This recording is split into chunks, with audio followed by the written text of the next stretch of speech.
Oke, topik seterusnya adalah penyiasatan saintifik. Oke, topik ini sangat penting. Oke, seperti yang kamu tahu, bermula tahun 2021 ini, oke, tiada lagi kertas 3. Dulu fisik ada kertas 3, kini tiada, sudah digantikan dengan ujian amali. So, penyiasatan saintifik ini sangat penting untuk kamu membuat ujian amali. Oke. Oke, so subtopik 1.2 penyiasatan saintifik. Yang pertama sekali, apa yang perlu kamu tahu adalah tafsiran bentuk-bentuk graf. Oke, dia punya tafsiran. Apa maksud tafsiran? Maksudnya yang pertama sekali, kamu kena tahu daripada bentuk graf itu apa dia punya hubungan. Oke, di sini. Oke, contoh graf yang pertama.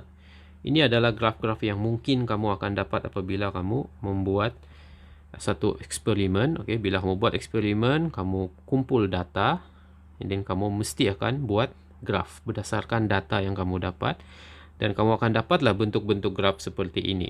So, graf yang pertama adalah seperti ini. Kamu boleh baca sini. Garis lurus yang melalui asalan dan mempunyai kecerunan positif.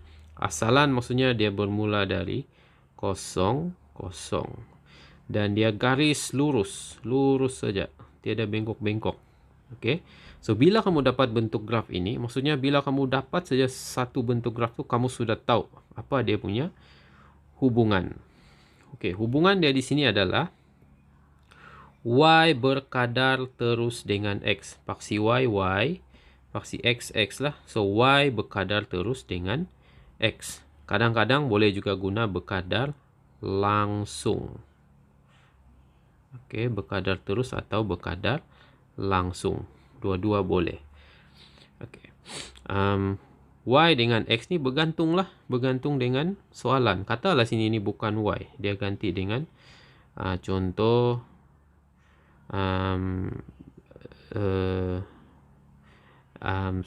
L. Sini adalah Z. Contoh sajalah. So, L berkadar terus dengan Z lah. So, Y dengan X ni bukan sentiasa YX. Dia bergantung kepada apa yang ada pada graf. Okay. And then kecerunan graf M. Simbol kecerunan adalah M. Macam mana mau cari? Ini formula dia. Ini cikgu dah pasti kamu ada belajar dalam matematik menengah rendah. Okay. Menengah atas memang akan ada belajar nantilah. Ini formula dia untuk mencari kecerunan. Oke, tengok sini ya. Y2 tolak Y1 bahagi X2 tolak X1. Apa itu Y2, apa itu X2, apa itu Y1, apa itu X1. Itu adalah koordinat yang kita ambil daripada graf. Di mana mau ambil? Di mana-mana sahaja. Contoh soalan ini diambil sini dan sini. So, sini dianggap X1, sini dianggap Y1, sini dia X2, sini Y2. Oke. Jadi, masukkan saja nilai-nilai yang kamu pilih itu dalam formula. Contohlah sini ni 6, 8. Sini pula 4,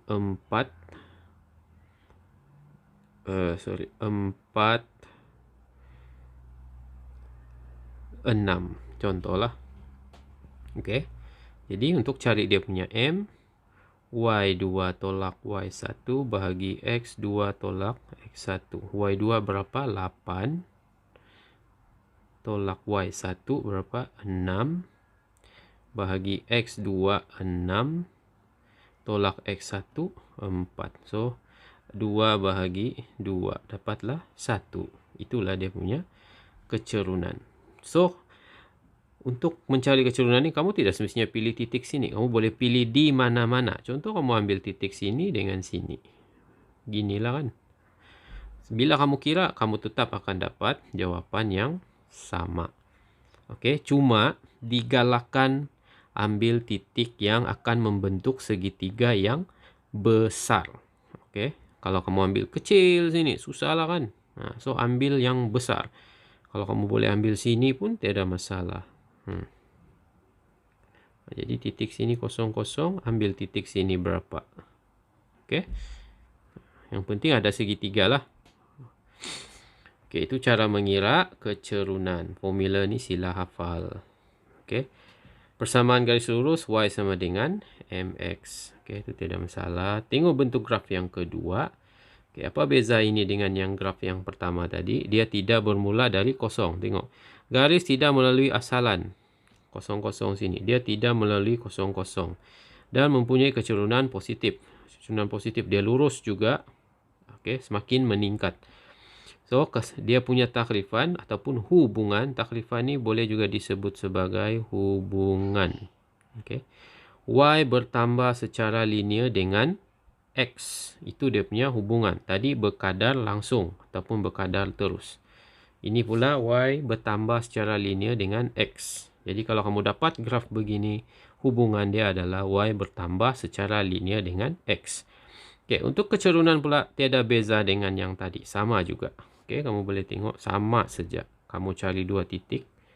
Okay, buat segitiga. Nah, guna formula Y2 tolak Y1 bahagi X2 tolak X1. Okay, so selesai itu. Okay, cuma ini dia ada pintasan Y. Tengok yang seterusnya. Pintasan Y itu adalah C. Pintasan Y itu harap semua faham lah. Pintasan Y itu adalah garisan itu memotong Y di mana. Oke, ini garisan ni dia potong paksi Y di mana? Di sini. Ini paksi Y dan garisan itu memotong paksi Y di sini. So nilai di sini ini itu adalah dia punya pintasan Y. Nilai di sini ni. Oke. Sini dia letak C lah sebab ni tiada nilai. Katalah nilai di sini itu 5. Maka pintasan Y dia adalah 5 lah. Oke. Persamaan garis lurus Y sama dengan MX tambah C. Kenapa tambah C? Sebab ada pintasan Y. Yang tadi ada pintasan Y. Ada berapa? 0. Oke. Jadi tambah 0. Sebab tu dia tidak tulis. Pintasan Y-nya 0. Tidak perlu tulis lah. Oke, graf yang ketiga. Garis lurus juga tidak melalui asalan dan mempunyai kecerunan negatif. Oke. Grafnya makin kurang, makin turun. Tadi semua makin naik, kecerunan positif. Bila makin turun, semua kecerunan dia adalah negatif. Tafsiran dia atau hubungan Y berkurang secara linear dengan X. Ingat perkataan linear tu mesti ada. Kalau kamu jawab Y berkurang dengan X, salah. Mesti ada perkataan linear. Linear tu maksudnya garis lurus ni. Lurus. Oke. Kecerunan graf sama juga macam sebelum ini. Y2 tolak Y1, X2 tolak X1. Oke, cikgu lupa sebut sini. Macam ini kan, dianggap ini X1, ini Y1, ini X2, ini Y2. Actually, kamu boleh letak mana-mana. Kalau kamu boleh juga anggap ini X2, ini akan jadi Y2. So, ini akan jadi X1, ini akan jadi Y1. Tiada masalah. Jawapan tetap sama. Jadi, jangan risau mau pilih mana satu, X1, X2, Y2, Y1. Sama saja. Mana-mana pun boleh. Oke, selesai untuk kecerunan. Pintasan paksi Y, C sama macam tadi lah. Ini dia ada potong paksi Y kan sini. So, apa nilai di sini kalau 5? Pintasan Y 5 lah. Persamaan dia sama juga Y sama dengan MX tambah C. Cuma M ini kalau kamu kira kamu akan dapat negatif. Sebab apa? Sebab dia ada beritahu sini kecerunan negatif. Oke. Oke, 3 dan 1 lagi. 4, 5. Oh, banyak pula. Oke, 4, 5 ni. Garis melengkung melalui asalan dan mempunyai kecerunan positif. Lengkung ada dua jenis. Satu begini, satu begini. Dan dua-dua mula di asalan. Hubungan dia Y bertambah dengan X. Oke, macam mana mau cari kecerunan? Oke, tiada ditunjukkan di sini. Maksudnya tiada dalam silibus kamu. Sebenarnya boleh cari kecerunan, tapi dia tiada tunjuk sini, so tiada dalam silibus kamu lah. Oke, jenis graf. So, maksudnya untuk graf yang bukan garis lurus ni, yang melengkung ni, kamu hanya perlu tahu dia punya tafsiran graf atau hubungan. Oke, kalau graf dia begini, turun bawah, dua-dua turun bawah. Y berkurang dengan X lah. Tengok dia tidak sebut linear kan. Sebab dia bukan garis lurus. Tadi turun, macam ni, turun. Turun juga, tapi ada sebut linear kan. Sebab dia garis lurus. Oke, yang keenam, yang terakhir. Oke, graf dia begini. Turun. Tapi dia tiada pintasan. Tengok, tiada pintasan. Dia tiada potong paksi Y. Ini ada pintasan. Oke. Yang ini dia turun seperti begini. Tiada pintasan ataupun start dari kosong-kosong garis lurus. Dua graf ni sebenarnya sama. Tapi kenapa bentuk dia berbeza? Sebab kamu tengok dia punya paksi X. Sini Y, sini X. Sini Y, sini 1/X. Oke. Maksudnya, dua graf ni adalah sama. Cuma pun boleh ubah dia berbeza. Sini 1/X. Oke, mungkin kurang faham. Contoh cikgu buat jadual sini ya. X, Y, katalah X 2, 4. Y dia adalah 4, 2. Simple. Oke, maksudnya sekarang, kalau kamu plot graf ini berdasarkan jadual ini, Y bahagi dengan X, kamu akan dapat ini. Oke. Tapi, bila kamu plot graf X, 1/X dan Y, 1/X ini maksudnya 1/2, 1/4. Sini tetap samalah 4, 2. Oke, nampak beza. Ini jadual ini dari sini juga kan. So, bila kamu plot graf untuk yang ini, kamu akan dapat bentuk yang ini. Sebab sini sekarang adalah 1/X, 1/X. Ini dia guna X, X.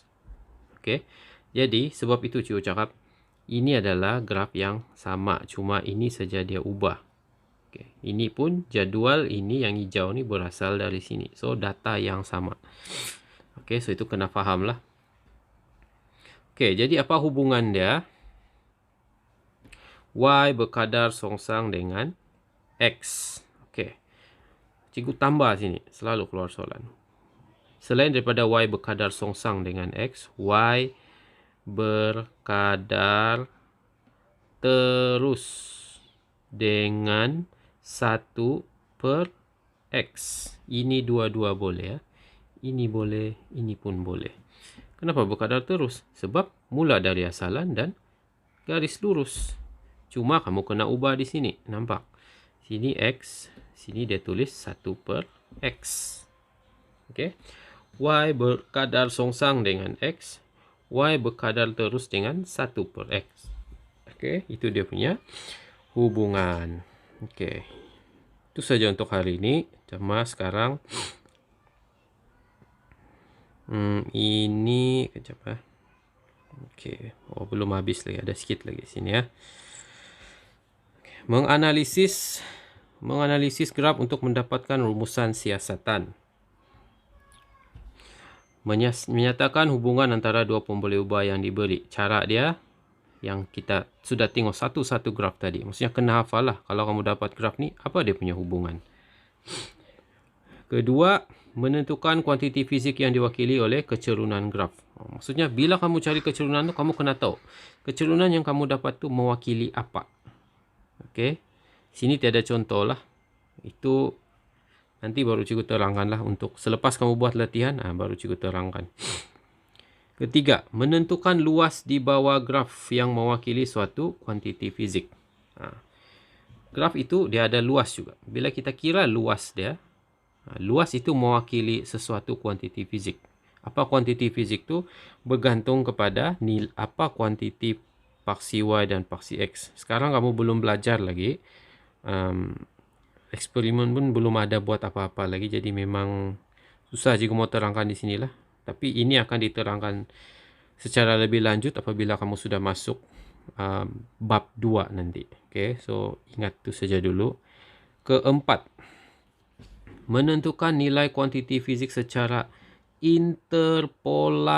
Ini penting, memang akan ditanya dalam soalan biasanya kalau exam. Apa itu interpolasi? Interpolasi adalah kamu ada dua pemboleh ubah, satu Y, satu X. So, interpolasi itu adalah dia akan suruh cari nilai salah satu pemboleh ubah ini, sama ada Y atau X.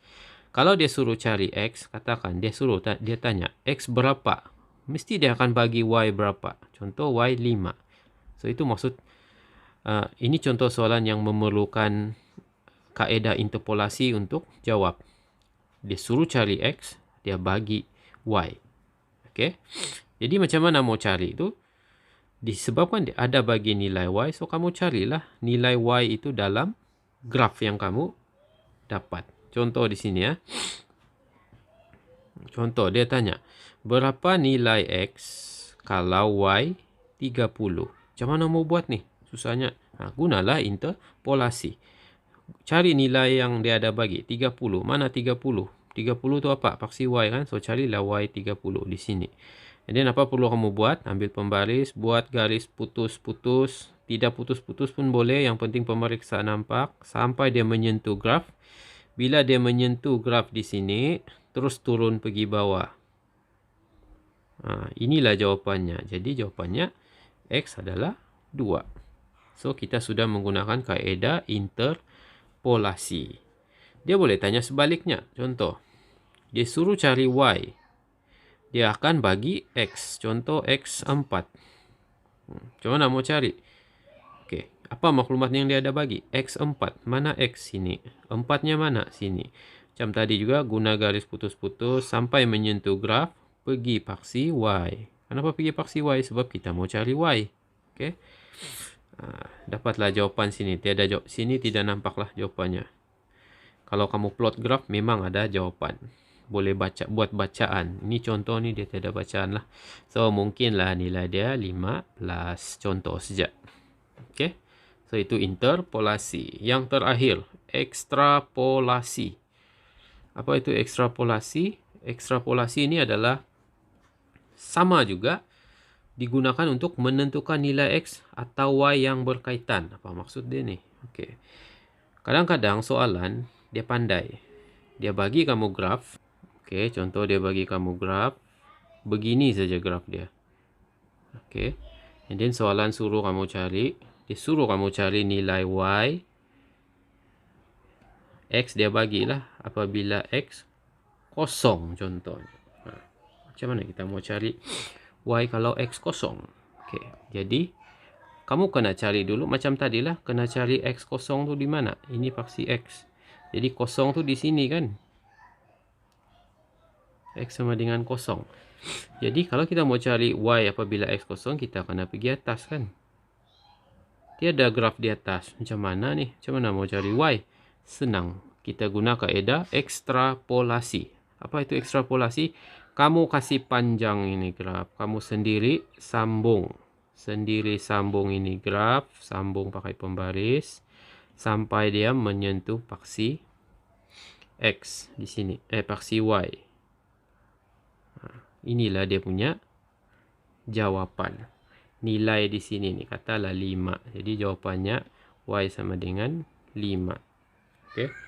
Maksudnya ekstrapolasi ni kamu menyambung graf tu, kamu sambung supaya kamu boleh kira.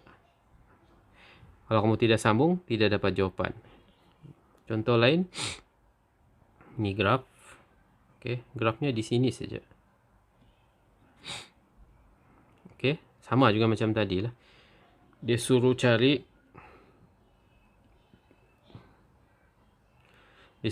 X apabila Y kosong contohnya. Jadi Y kosong tu di mana? Di sini. Y sama dengan kosong. Macam mana mau cari? Begini, begini, begini, begini. Tiada graf.